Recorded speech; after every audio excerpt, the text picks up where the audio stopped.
आपको बताना चाहूंगी कि मेरे हाथ में यहाँ पर वक्फ बोर्ड का वक्फ एक्ट की किताब है। ये देखिए लिखा हुआ है ना, द वक्फ एक्ट। वक्त है 1995। ना, है ना, लिखा हुआ है ना, आप खुद पढ़ ले रहे हैं ना। लेकिन ये किताब हमारे भारत के लॉ के स्टूडेंट्स को नहीं पढ़ाया जाता है, उसकी बिल्कुल क्या नहीं पढ़ाया जाता है, छुपा के रखा जाता है। उसकी क्या रीजन है? उसकी रीजन ये है, इस किताब में कुछ ऐसे सेक्शंस हैं जो खतरे से खाली नहीं है, जिससे दिल धड़कने उठेगा। जैसे कि वक्फ बोर्ड अगर आप मेरी संपत्ति को आता है और कहता है कि नाजिया इलाही खान, ये आपकी संपत्ति हमें पता चली है कि ये वक्फ बोर्ड की संपत्ति है और ये आपका नोटिस है, आपको 3 महीने में ये संपत्ति खाली करनी पड़ेगी, तो मैं कोर्ट, देश के, भारत देश के कोर्ट में नहीं जा सकती। अच्छा। वक्फ बोर्ड का अपना ट्रिब्यूनल कोर्ट होता है और उनका अपना जज होता है, उनके अपने वकील होते हैं और उनका अपना ही दलील होता है। उनके पास एक ब्लूप्रिंट होता है मुगल के जमाने का। उनके पास एक फैमिली ट्री होती है मुगल के जमाने की। उस फैमिली ट्री को वो खोलते हैं और कहते हैं कि अकबर बादशाह यहाँ से गुजरे थे, यहाँ पर उन्होंने घोड़ा रोका था और ये घोड़ा रोकने वाली जो जगह है ना नाजिया जी, ये आपका घर है, इसीलिए अब ये मेरा हो गया, ये वक्फ बोर्ड का हो गया। तो जज भी उनका, जजमेंट भी उनका, ट्रिब्यूनल भी उनका, कोर्ट भी उनका, वकील भी उनका। और इस तरह से उन्होंने हजारों लाखों संपत्तियां लोगों की हड़प करके रख ली। अब कुछ मिसालें मैं आपको दे देना चाहती हूँ जो आपको समझ में आएगा कि मैं गलत नहीं बोल रही। तमिलनाडु, तमिलनाडु का एक किसान था, 2021 की घटना है। तमिलनाडु का एक किसान था जिसने, जो अपने खेत को बेचना चाहता था, और वो बेचारा रजिस्ट्रार के पास गया और उसने कहा कि मुझे खेत बेचना है, अपनी बेटी की शादी करनी है। बाद में पता चला कि उसकी संपत्ति को वक्फ बोर्ड ने ले लिया है। ठीक है, उसे तो खुद उन्होंने नहीं कहा पता था। कि हाँ ये मेरा है। हाँ। ठीक है। अब फिर मैं तमिलनाडु की ही बात बता रही हूँ। तमिलनाडु का एक गांव है, उसमें वो उस पूरे गांव को वक्फ बोर्ड ने कहा कि ये मेरी संपत्ति है। वो यहाँ तक के 1500 साल की पुरानी पुरानी एक मंदिर है, उस मंदिर को भी कह डाला कि अरे ये तो पहले मस्जिद थी, हमारे बाबर साहब और अकबर अकबर मुगलों ने इसको इसको मस्जिद बनाया था, आप लोगों ने मंदिर बना दिया। भाई ये इसका पूरा पेपर है हमारे पास, ये 1500 साल पुरानी मंदिर है, नहीं ये पूरा मेरा है। अब मैं आपको, चलिए ये तो हिंदुओं की बात हो गई, लोग सोचेंगे कि मैं हिंदुओं की सिफारिश कर रही हूँ। हाँ। वक्फ बोर्ड ने मुसलमानों की भी जमीन हड़प की है। अब आप सोचिए, मुसलमानों की जमीन भी हड़प की है। अख्तर अली वर्सेस उत्तर प्रदेश वक्फ बोर्ड, अख्तर अली नाम के आदमी की कई एकड़ की जमीन वक्फ बोर्ड ने हड़प की। और उसके बाद फिर अपने ट्रिब्यूनल से, अपने ही कोर्ट से, अपने ही जज से, अपने ही जजमेंट से कह दिया अख्तर अली अब तुम यहां से निकल जाओ, ये जमीन वक्फ बोर्ड की हो गई। अख्तर अली 11 साल इंतजार करने के बाद न्यायपालिका पहुंचा और कहा, उसने चैलेंज किया वक्फ बोर्ड को, मुसलमान होने के बावजूद, कि ये वक्फ बोर्ड ये हड़प करने के लिए बैठा है, ये लैंड माफिया है, ये जिहाद चला रहा है, इसके अलावा कुछ नहीं चला रहा है। फिरोज खान वर्सेस उत्तर प्रदेश वक्फ बोर्ड, फिरोज खान साहब की जमीन, इन्होंने 4 साल लड़ाई लड़ी। ठीक है। अब इसके बाद आती है अनीस आयशा, मैं सबके जजमेंट को लेकर के अच्छा, बैठी हूँ, ये ये कोर्ट नाजिया के जी, जजमेंट को। ये वक्फ बोर्ड पूरे इंडिया में का एक मतलब वो बोर्ड है, या हर एक स्टेट का अपना अपना अलहदा से वक्फ बोर्ड होता है? ये मुझे थोड़ा सा क्लियर करिएगा, क्योंकि ऐसा होता है ना कि किसी स्टेट में कोई गवर्नमेंट, किसी स्टेट में कोई गवर्नमेंट, तो वक्फ बोर्ड भी फिर उस हिसाब से, या पूरे इंडिया का एक वक्फ बोर्ड है, फिर आगे उसने अपने ऑफिस या जो भी एक। पूरे इंडिया का एक वक्फ बोर्ड है और उसके बाद फिर उन्होंने अपनी अपनी शाखाएं बना करके रखी हैं हम्म। 28 राज्यों में। ऐसे ये कहते हैं, चिल्लाते हैं कि हम मुसलमान 20 करोड़ की आबादी में, पर शिया वक्फ बोर्ड अलग है और सुन्नी वक्फ बोर्ड अलग। अच्छा। ठीक है। ठीक है। अब इन्होंने सिर्फ हिंदुओं की जमीन या आर्मी की जमीन या रेलवे की जमीन नहीं हड़प की है, इन्होंने मुसलमानों की भी जमीन हड़प की है। और खास करके वक्फ बोर्ड की नजर मुसलमान बेटियों की जमीन पर सबसे ज्यादा होता है। जैसे ए अनीस आयशा, इन्होंने बहुत लंबी लड़ाई लड़ी है वक्फ बोर्ड के खिलाफ। ए हसना, इन्होंने बहुत लंबी लड़ाई लड़ी है वक्फ बोर्ड के खिलाफ। निजहत यास्मीन, इन्होंने बहुत लंबी लड़ाई लड़ी है वक्फ बोर्ड के खिलाफ। उसके बाद फिर अनीस फातिमा बेगम, इन्होंने पश्चिम बंगाल कोलकाता में बहुत बड़ी लड़ाई लड़ी है वक्फ बोर्ड के खिलाफ। उसके बाद फिर सलमान खान, ये हैं आपके तमिलनाडु के, इन्होंने बहुत बड़ी, 2023 में इनको जजमेंट मिला है इनके फैसले पर, इन्होंने बहुत बड़ी लड़ाई लड़ी है वक्फ बोर्ड के खिलाफ। शहनाज परवीन वर्सेस मध्य प्रदेश वक्फ बोर्ड, इन्होंने वक्फ बोर्ड के खिलाफ बहुत लंबी लड़ाई लड़ी है कि इनकी जमीन को हड़प कर लिया गया है। वक्फ बोर्ड की कुरीतियां अभी आप सुनेंगे तो आपकी आंखें फट जाएंगी। वक्फ बोर्ड, इलाहाबाद हाई कोर्ट के अंदर एक मस्जिद थी, बहुत पुरानी मस्जिद थी। वहां पर जो मुसलमान वकील होते थे वो नमाज पढ़ने के लिए जाते थे। अचानक से एक दिन सबने देखा कि वक्फ बोर्ड ने हरा हरा बोर्ड लगा दिया और कहा कि ये तो वक्फ बोर्ड की जमीन है। अब सारे जो बाकी के वकील थे वो खड़े हो गए, कहे कि हमें आपत्ति नहीं है कि यहाँ पर मस्जिद है, आप नमाज पढ़ रहे हैं, आप यहाँ पर खुतबा कर रहे हैं, आप यहाँ पर जमात खड़ी कर रहे हैं, हमें कोई आपत्ति नहीं है और बरसों से यहाँ पर था, आप करें, लेकिन आप इसको वक्फ बोर्ड की संपत्ति बोल करके कोर्ट के अंदर की जमीन को आप हड़प नहीं कर सकते हैं। अब क्या हुआ कि अब वक्फ बोर्ड जो है उनको आंखें दिखाने लगा।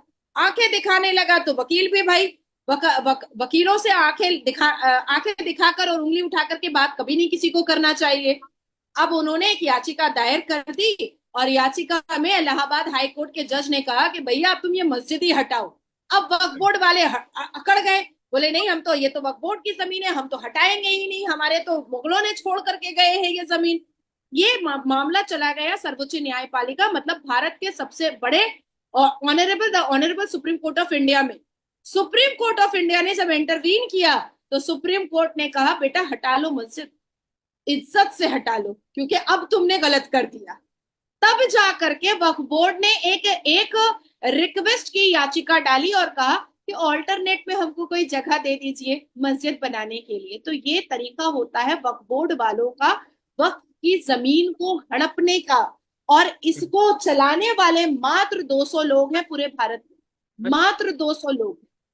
ठीक हो गए, तो वो फिर कितने 2017 में 2017 में, अच्छा ये चीजें क्वेश्चन मार्क और डाउटफुल कब हुई? 2017 में ये वक्फ बोर्ड के जो मेंबर बैठे हुए हैं और चेयर पर जो सब कोई बैठे हुए हैं, इनकी आपस में लड़ाई हो गई थी।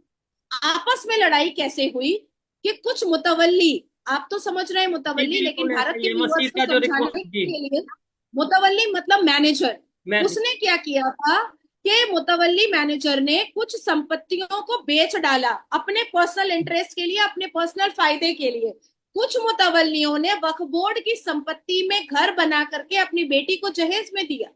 कुछ मुतवल्लियों ने उस वक्फ बोर्ड की संपत्ति को बेच करके अपने बेटे को विदेश भेजा पढ़ाई करवाने के लिए। तो आपस में लड़ाई हुई, और आपस में जब लड़ाई हुई तो ये बात चर्चाएं आम पर आई कि जो वक्फ बोर्ड बनाया गया था कि वो मुसलमानों के सोशल वेलफेयर के लिए काम आएगा, वो वक्फ बोर्ड में 200 लोग अपनी हुक्मरानी रख करके और अपने आप को शहंशाह समझ करके अपनी पर्सनल अय्याशी और अपनी पर्सनल लैविश लाइफ में इस्तेमाल कर रहे हैं। यहाँ तक के शोएब, मैं आपको ये भी बताती चलूं कि वक्फ बोर्ड की कई संपत्ति असदुद्दीन अवैसी ने भी हड़प करके रखी हुई है और उसके भी चीथड़े अब उड़ रहे हैं और वो जवाब नहीं दे पा रहा है। अब आती है बात वक्फ बोर्ड की कि अगर वक्फ बोर्ड ने मुसलमानों के सोशल वेलफेयर के लिए बना था, अगर वक्फ बोर्ड ने सोशल वेलफेयर के लिए काम किया होता तो क्या सच्चर कमीशन की रिपोर्ट के हिसाब से भारत के मुसलमान दलित से पीछे होते शिक्षा में? नहीं हो। मुसलमान आज खुद ही मुसलमान चिल्लाता है ना, मुझसे बातचीत करने से पहले आप लोग क्या सुनते थे कि भारत में मुसलमानों को बहुत अत्याचार किया जा रहा है, उनको खाने को नहीं है, उनको पहनने को नहीं है, उनको रहने को नहीं है। तो आप इसी मुसलमान के पास जब 9.4 लाख एकड़ जमीन है, 200 करोड़ से ऊपर का रेवेन्यू आ रहा है, आप सरकार से पैसा ले रहे हैं, तो फिर मुसलमान नंगा भूखा क्यों है? तो फिर मुसलमान जाहिल क्यों है? अब उसकी वजह मैं आपको बताती हूँ, ये भी सुनिए गौर से। उत्तर प्रदेश के आगरा में 8,436 प्रॉपर्टी वक्फ बोर्ड के अंदर में है, जिसमें 605 दरगाह, मजार और मकबरा बना हुआ है, ईदगाह 18 बना हुआ है, कब्रिस्तान 884 बना हुआ है, मदरसा 83 बना हुआ है, मस्जिद 580 बना हुआ है, स्कूल 0, स्कूल एक भी नहीं।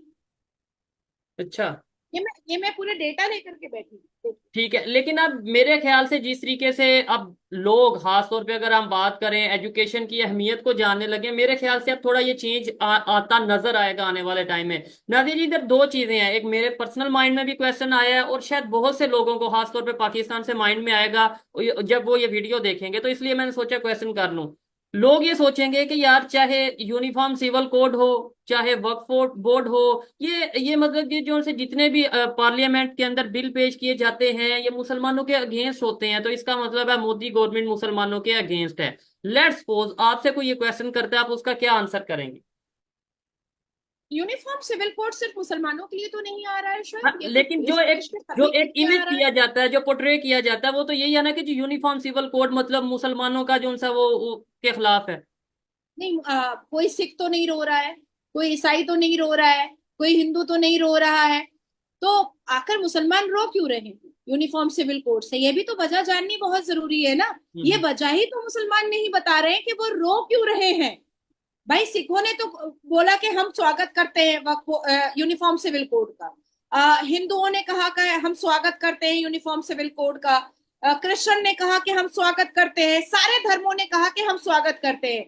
आखिर मुसलमानों को आपत्ति क्या है यूनिफॉर्म सिविल कोड से? ये भी तो बताए, लिखित रूप में बताए भाई। हम हम्म। तो ऐसे नहीं कह रहे हैं कि आप हवा में बताइए, आप लिखित रूप में बताइए। अब बात आती है कि मुसलमान कहेंगे कि हमको चार शादी नहीं करने दिया जा रहा है, तो मत करो ना, क्या प्रॉब्लम है? ठीक अच्छा है। ही है, एक शादी करो या दो दो बच्चे पैदा करो, उसको अच्छे से लिखाओ पढ़ाओ बड़ा करो। और जिस देश में आप रहते हो उस देश के संविधान को अगर आप नहीं मानोगे तो कैसे चलेगा? अच्छा, बांग्लादेश के जो मिनोरिटीज हैं बॉर्डर के ऊपर आती नजर आ रही हैं, पहले तो ये सिर्फ न्यूज थी, अब प्रॉपर मैंने वीडियो देख ली है और वो आके रिक्वेस्ट कर रहे हैं कि हमें इंडिया में आने दें। अब सवाल इधर ये है कि भाई क्या इंडिया की गवर्नमेंट उन्हें आने देंगी? डेफिनेटली इलीगल वे में तो ऐसे तो कोई भी आके कहेगा, ऐसे तो सारा एक सिस्टम खराब हो जाता है। तो क्या उसका हल क्या देखा आपने, या क्या हल आपको लगता है होना चाहिए? बहुत खूबसूरत सवाल आपने शोएब किया है। देखिए, सिटीजनशिप अमेंडमेंट एक्ट बिल के हिसाब से हमने नागरिकता देने की बात कही है, पर 2014 से पहले ठीक है। जितने भी हिंदू पाकिस्तान से, सीरिया से या अलग अलग देशों से जो कहीं से आए भी। हैं, बांग्लादेश से, हम उनको नागरिकता दे भी रहे हैं। 2024 के लोकसभा इलेक्शन के ड्यूरेशन में भी हजारों लोगों को नागरिकता मिली है, उनको सर्टिफिकेट मिला है बजाते। लेकिन अब बात यहाँ पर मान सम्मान की आ चुकी है। ये जो वीडियो है, जो लोग नदी के रास्ते से या जंगल के रास्ते से, जाहिर सी बात है, मरता क्या नहीं करता इंसान, अपने जान को बचाने के लिए, जाने। अपने अपनी बहू बेटी की आबरू को बचाने के लिए कुछ भी करने को तैयार हो जाता है। लेकिन आपने कल कल से लेकर आज तक में बांग्लादेश के ढाका के रोड पर, बांग्लादेश की गलियों में हरे कृष्ण हरे रामा का आपने आपने आवाज सुना होगा। जी, आपने लोग ढाका प्रोटेस्ट। के रोड पर आपने जय श्री राम का आवाज सुना होगा। मैंने और मेरे जो बड़े नेता हैं जैसे योगी जी, हम लोगों ने कहा कि अपने अधिकार को मांगना समझो, सीखो कैसे मांगा जाता है अपना अधिकार, आ जाना। ये कायरता की निशानी होगी। हम तो आपको सेव करेंगे, हम अपने अपने भारत में आपको शरण देंगे, लेकिन इलीगल तरीके से नहीं देंगे। वो तो आप बॉर्डर पॉसिबल क्रॉस नहीं करके आएंगे और हम आपको रख लेंगे, ये नहीं हो सकता है। आप सोचें कि आदरणीय प्रधानमंत्री जी ने एक कमेटी बनाई है जिसको डॉक्टर एस जयशंकर देख रहे हैं, और वो यूएन से डायरेक्ट बात कर रहे हैं कि हिंदुओं को बचाया कैसे जा सकता है। इसके अलावा सारे हिंदू, 1 करोड़ 28 लाख हिंदू बांग्लादेश के रोड पर जय श्री राम के नारे लगाए हैं, और उन्होंने कहा है कि हमें हमारा हक चाहिए और हमें हमारे हक से कोई भी बेदखल नहीं कर सकता है। मैं यही संवाद मैं पाकिस्तान के हिंदुओं को भी देना चाहती हूँ। नजरें झुकाकर मत जियो, घबरा कर मत जियो। जबान में अपना हक मांगने के लिए जबान में थरथराहट नहीं, जबान में गड़गड़ाहट होनी चाहिए। आपकी आवाज नीची नहीं, आपकी आवाज ऊंची होनी चाहिए। आपके अंदर डर नहीं, आपके अंदर जोश होना चाहिए कि आप अपना हक मांग रहे हैं। आप जो लोग ईरान में हिंदू रह रहे हैं, जो अरब में हिंदू रह रहे हैं, जो पाकिस्तान में हिंदू रह रहे हैं, जो अफगानिस्तान में हिंदू रह रहे हैं, जो जो श्रीलंका में हिंदू रह रहे हैं और जो बांग्लादेश में हिंदू रह रहे हैं, उन हिंदुओं को अब अटल होना पड़ेगा। अब उन हिंदुओं को यूनाइट होना पड़ेगा, उन हिंदुओं को अपनी आवाज उठानी पड़ेगी। कब तक? कब तक अपनी आंखों के सामने अपनी बहु बेटियों को लुटता हुआ देखेंगे?